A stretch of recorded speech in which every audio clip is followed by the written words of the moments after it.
Welcome to this edition of the Big Blue in the Bronx podcast, brought to you by AltitudeGaming.com. Save up to 30% off on your entire order with the promo code BigBlue30. Alex Savage was back in. So today's specials, we got the stock up, stock down from last week's game against the Seattle Seahawks. You have the preview for the matchup against the Arizona Cardinals this week, the injury report, the stats station, the keys to win, and the players to watch. So let's quickly get into that right now. Let's go with stock up. Leonard Williams, 2.5 sacks last week, multiple pressures on the quarterback, and he was the main guy last week for getting after Russell Wilson, as we saw. Carter Coughlin, he had a couple of pressures in there as well, played really well across the field, even was used as a spy on Russell Wilson a couple times last week. Jabril Peppers making a couple tackles for a loss, some pass breakups, and a sack as well. Ty Crowder, his first NFL sack, combined with a couple of tackles for a loss in the run game, and he's going to be one of the keys to win, or essential to a win against Arizona, and I'll tell you why in a couple of minutes. Alfred Morris, first 2 touchdowns since 2018 for him when he was with the then Redskins, and he got 2 touchdowns this week, 1 receiving, 1 catching. Did really well running the football. Wayne Gallman, the same thing. That big 60-yard run, he had 135 yards on the ground, and that was his career high. Jabal Sheard, he had a half a sack. He was playing really well in the run game and in the pass game. Nico Lalos recovered a fumble. Darnay Holmes had his first career interception, and also, though to note, a couple of holding penalties or a couple of receptions given up, but definitely progress for Darnay Holmes. Stock down, I would say the only person, maybe Shane Lemieux, because he did struggle a little bit. One of the sacks that he allowed was when Colt McCoy was trying to exit the pocket, and one of the rushers got to him. I think it was Benson Mayowa. But nonetheless, he's working in there, and he's going to continue getting reps, continue starting, and that's how things are going to go from there. So let's take a look at this injury report, and I'm going to go over the Arizona Cardinals first, show them a little bit of respect. Now, this is all according to today, and I made sure I got it from today. Jonathan Joseph, the cornerback, he is out for Sunday with a neck injury. Jalen Thompson, the safety that was selected in the supplemental draft last year, he's out as well. Kelvin Beachum, Devondre Campbell, Kenyon Drake, Zane Gonzalez, DeAndre Hopkins, and Isaiah Simmons, all of them are questionable for Sunday's matchup. Should be to note. Lakey Fotu, Rashard Lawrence, Domata Peko, and Charles Washington should be able to go. They all full practiced today. Beachum, Hopkins, Simmons, and Gonzalez limited, and also Campbell, Joseph, and Thompson, all of them did not practice today, so that's worth for keeping an eye on for Sunday. Obviously, some of the big players like Gonzalez, because he's the kicker, Isaiah Simmons, the rookie, as well. DeAndre Hopkins, probably the biggest out there that is on the injury report for the Arizona Cardinals. Now you take a look at the New York Giants, and a lot of people suspected this week, Blake Martinez, he's going to be just fine. He's questionable this week with a back injury. He did not practice today, so either they rule him out for Sunday, or they perhaps go ahead and say, you know what, you're getting about a limited amount of snaps. We're going to put Ty Crowder in there, but we're also going to put the Mike inside Logan Ryan's helmet, which they've really assessed before in practice, and I think it's a reasonable move if he is out, because Ryan is literally the backup quarterback of that defense. So to go over the full injury report, the Giants did sign Montre Hartage to the active roster because they're putting Madre Harper with a knee injury on injured reserve. He's expected to come back week 17. So we'll see where that goes. Obviously, he's out. Darnay Holmes, he has a knee injury. He's questionable. Did not practice today. That is not very good, especially for the fact that, we don't have really a slot guy right now. You have Isaac Yiadom, who's playing the second corner spot. You still don't have Ryan Lewis back, so you're really thin at that cornerback position. We'll see what they do there. Maybe McKinney gets more snaps. Who knows? Daniel Jones with the hamstring injury. Full practice today. I mean, I did see him jog a little bit weirdly on one of Dan Duggan's videos, but it is worthy to watch his status for Sunday. Blake Martinez, as I mentioned, Matt Parrott, an ankle injury. He was limited in practice today. I think Parrott, in my opinion, now I haven't read reports or anything, should be able to go. because, I don't know, as I said, the severity of the injury, but it's not like they start him. Let's be honest. It's not like they start him, they start Cameron Fleming, and then they go ahead and rotate him in. So we'll see if he plays, if he gets limited snaps, whatnot. So let's go to the stats station. I know it's 5 minutes in, and we're already through 2 categories already. So for the Arizona Cardinals, their offense ranks 5th in total yards per game, 19th in passing yards per game, 3rd in rushing yards per game, and 9th in points per game. Look at the defensive side. They're 18th in total yards allowed per game, 16th in passing yards allowed per game. They're 21st in rushing yards allowed per game. And then for points, they're 14th in points allowed per game. Look at the Giants' offense, which has been struggling, but has been up there as of late with the running game. They're 31st in total yards per game, 29th in passing yards per game, 11th in rushing yards per game, and 30th in points per game. You look at the defensive side, which is much better compared to Arizona, and obviously compared to the offensive stats. 10th in total yards per game, 18th in passing yards per game, 4th in rushing yards per game, and 9th in points per game. So ideally what you're dealing with here, and, it's worthy of noting, Cardinals have lost 4 of their last 5. New England was a loss. I think they lost the Rams last week. Almost lost to the Bills, but that Hail Mary saved them. DeAndre Hopkins making a beautiful reception. I was watching it live on Red Zone. And you also have, I believe, they lost to the Seahawks in their last 5 games. If I don't count for all of them, excuse me, but 4 of the last 5 games they lost. They're 6-6. They need a must-win game here because the 49ers are catching up to them. Also to note that, the wild card race is really getting tight in the NFC.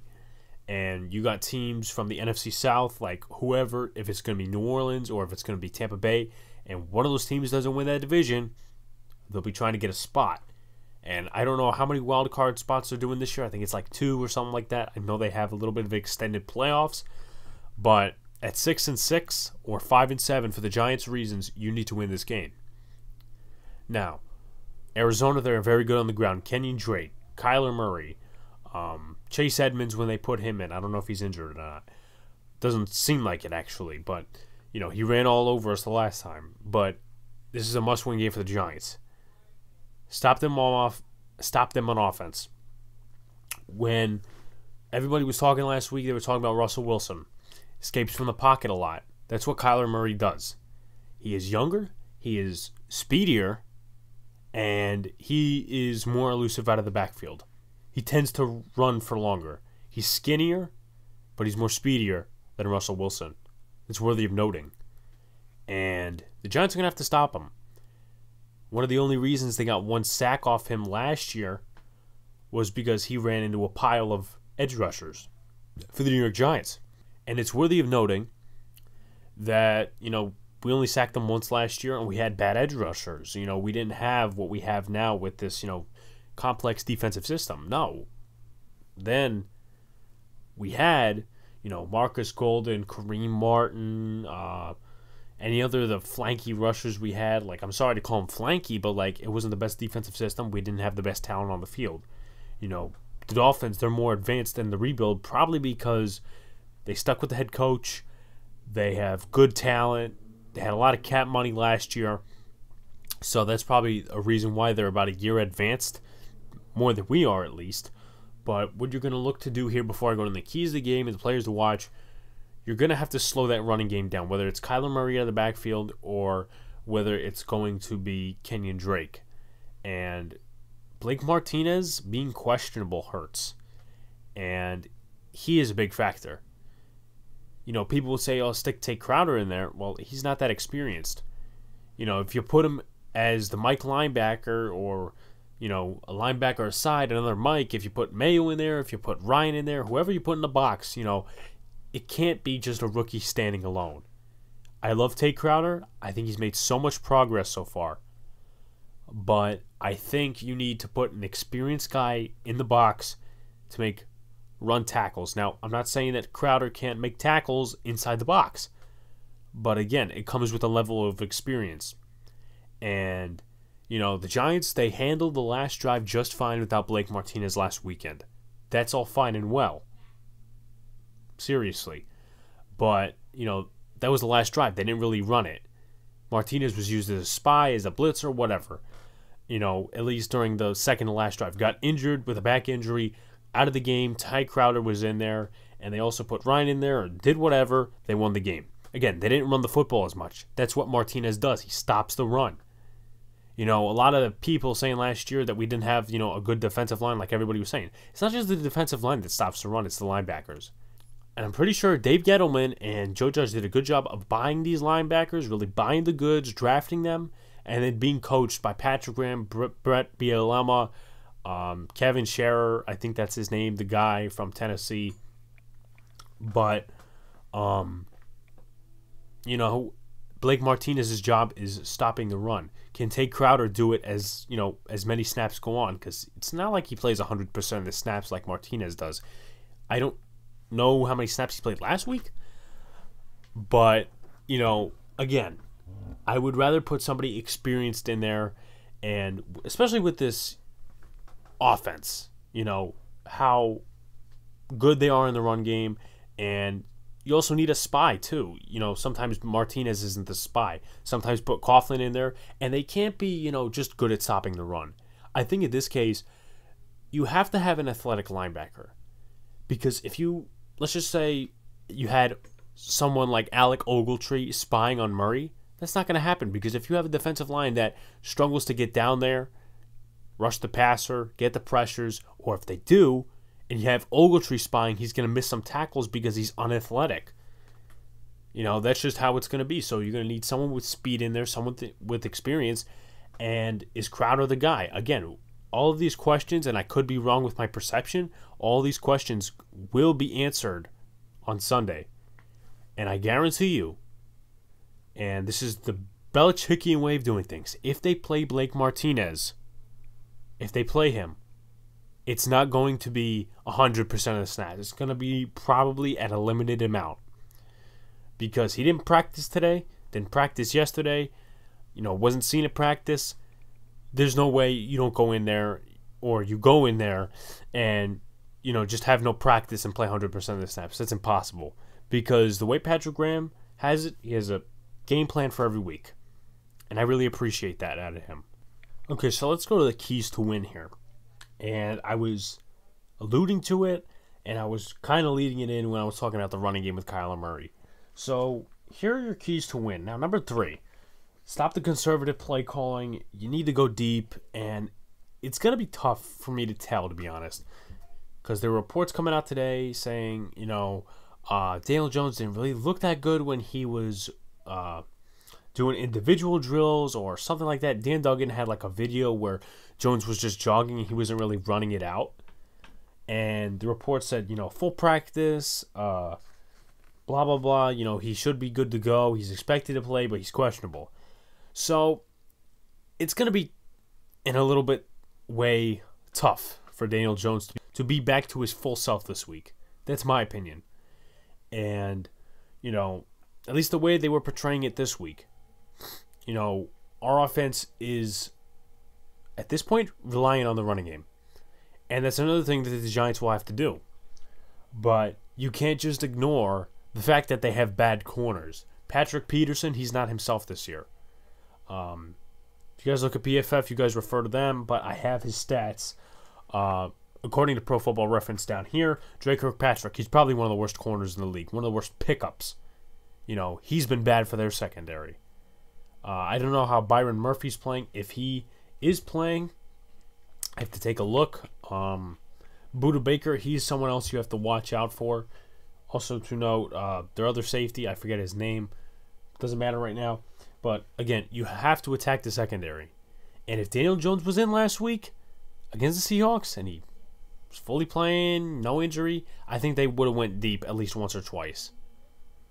Their corners aren't that good. Both teams, Seattle and Arizona. Arizona, you could say, Patrick Peterson, he's a veteran presence. Who do they have for the Seattle Seahawks? They don't really have anybody that, pops out to you. Number 2, sack and knock down Kyler Murray.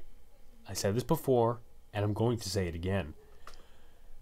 you need to knock down Kyler Murray. Not just pressure him, not just, put him out of the pocket or put him in the pocket or whatever. You have to sack him. You have to knock him down.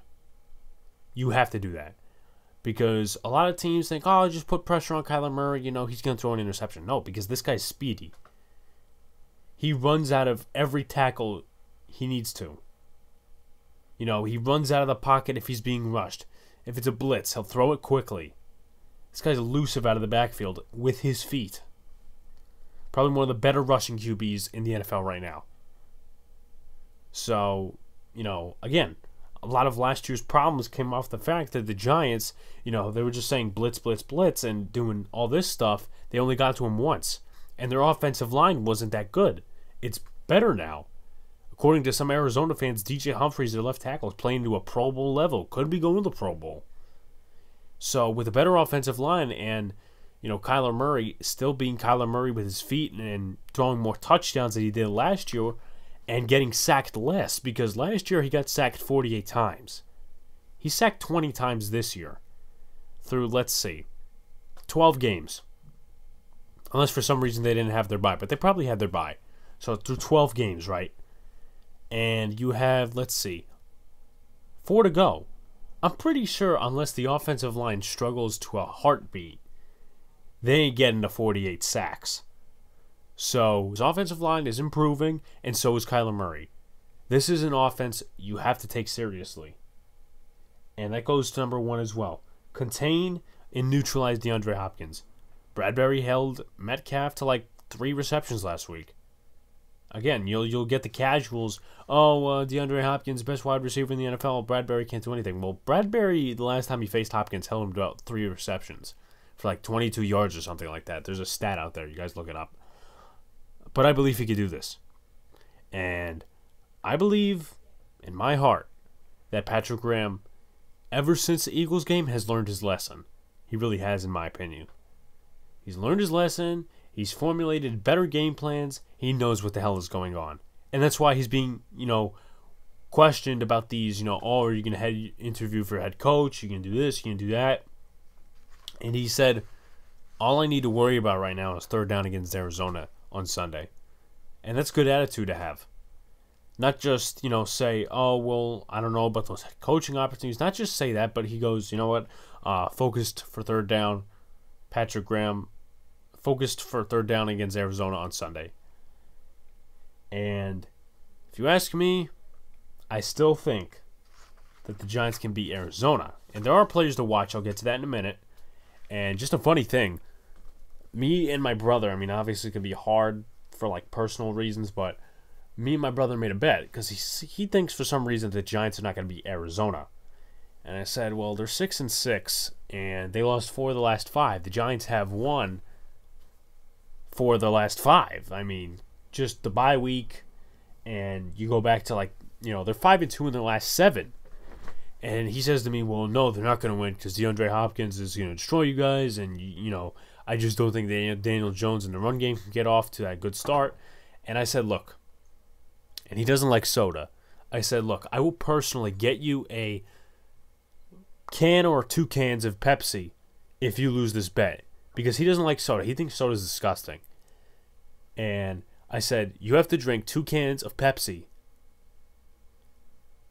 in a row, if the Giants win against Arizona. So, of course, him and my friend Sean were formulating what it would be if the Giants actually lost to Arizona. And he goes, I'll make you eat sushi. I'll make you eat a California roll or something like that, because I don't like sushi, I'm going to be honest with you. I just don't have the stomach for raw fish. And, rice around it and the seaweed. I'm just not that person. I'll eat Japanese food. I'm just not that person that goes out and eats seaweed, seafood, sushi. So that's something on the line this weekend. I have a funny thing to actually get to once we go through today's specials. So let's look at DeAndre Hopkins, shall we? I'm going to take a look at his stats right here. Obviously, I have my stat sheet every time we do this. So this season, 85 receptions, 1,019 yards, 5 touchdowns, 12 per catch. And that's very interesting. He's had over 100-yard games in the first game against San Francisco. the game against Detroit, the game against the Jets, obviously, because they're terrible, the game against Seattle where they won, and his last 100-yard game was against Buffalo. And most of those games were the games they won. And Hopkins, obviously, that big touchdown reception, the Hail Mary. So limit, whatever you can do on defense with the deep balls. And in my opinion, there can be ways where Arizona tries to find other receivers. Like, they'll look for Hopkins, obviously, because he's a talent. He's a great wide receiver. But they may find Fitzgerald, who's coming off a COVID list. They may find Christian Kirk. So I think Yadom and the other corners, whoever we put out there, might have to defend them. Maybe Madre Harper plays. I don't know. Honestly, I think it would have been more responsible to probably play Quincy Wilson or whoever else we have on the Giant roster. And let me take a look at right now. Because to be honest with you, I really don't know who else we have at corner. And I'm probably forgetting right now. But I'll say, oh, we have them, So let's take a look who they have at cornerback. They have Brandon Williams. He's a special teams guy. Madre Harper, he's going on IR, so they'll probably need another defensive back. Somehow, some way. And that's going to be tough.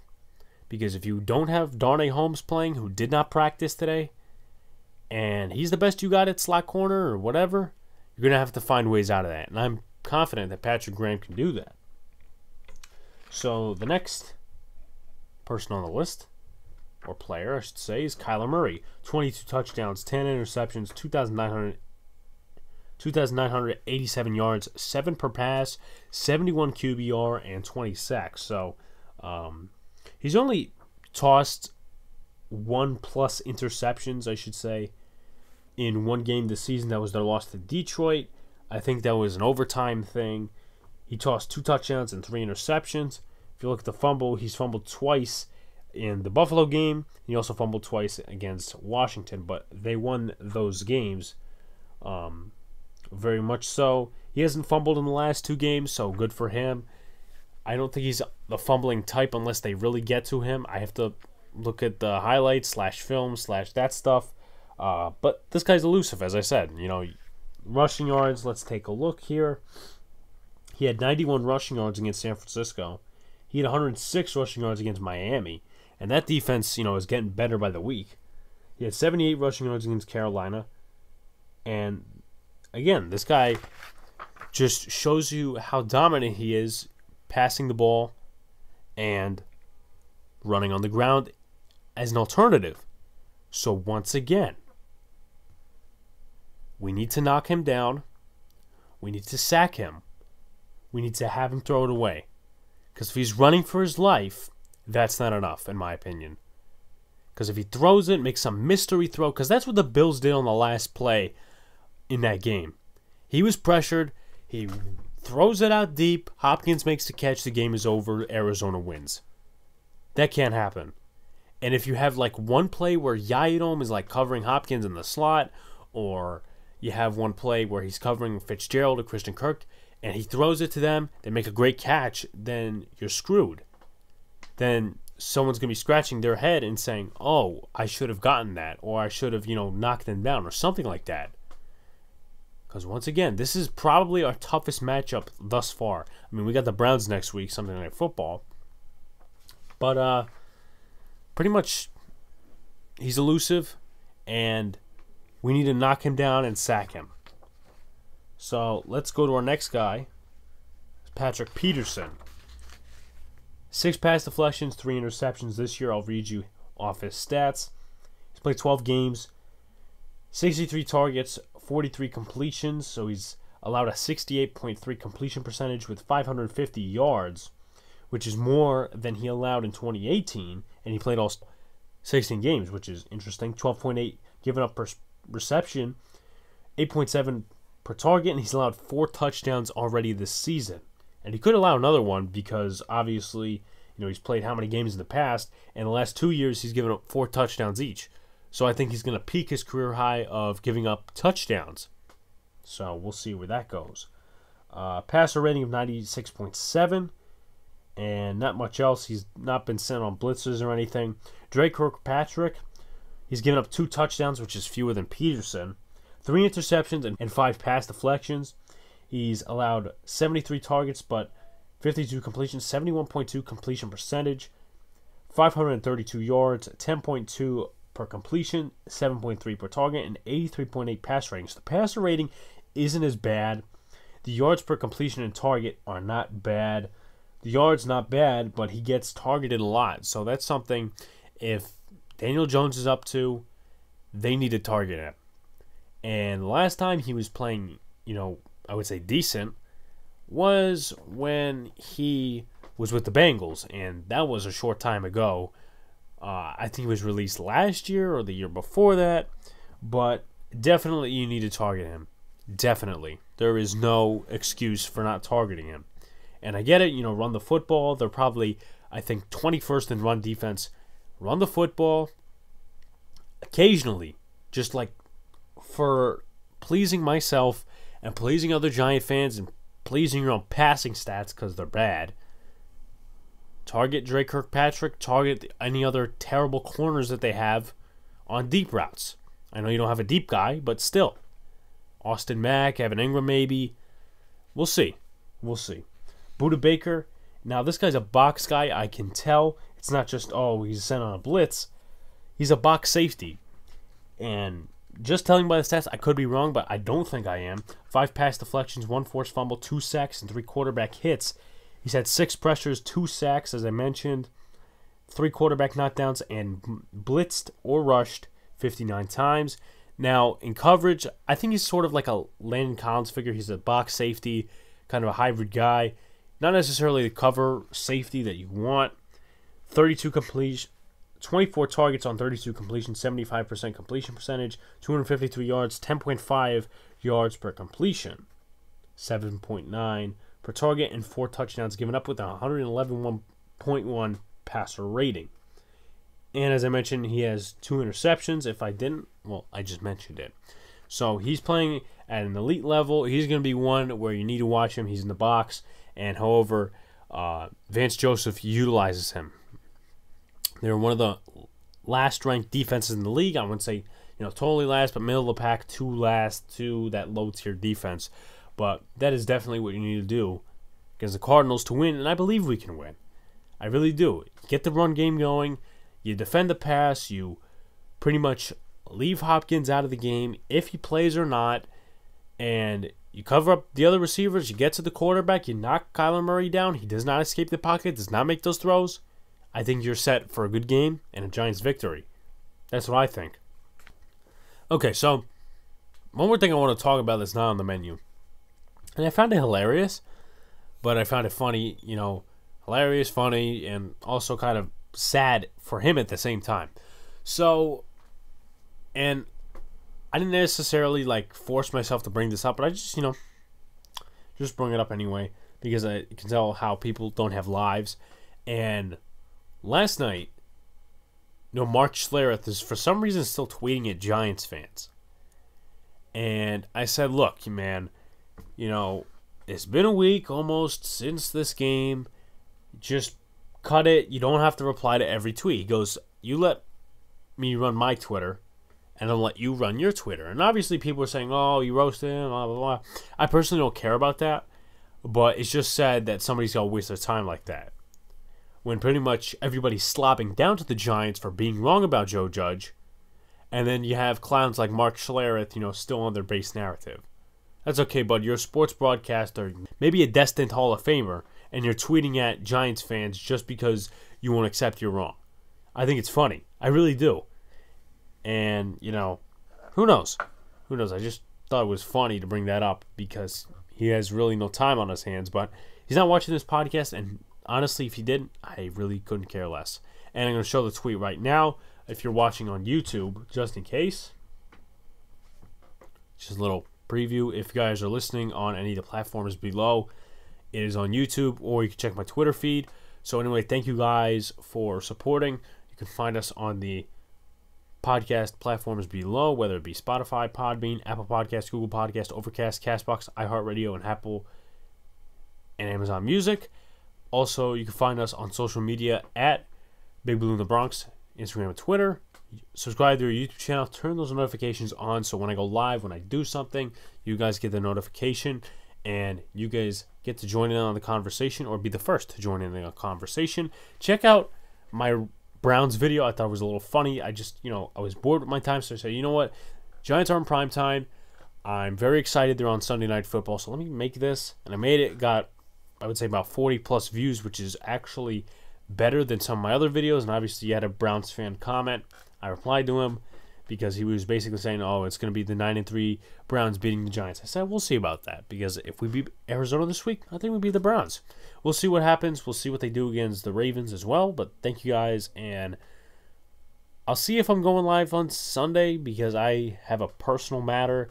I also don't know if I'm going to go live for the Browns game as well, because that is another personal matter that I don't really want to get into.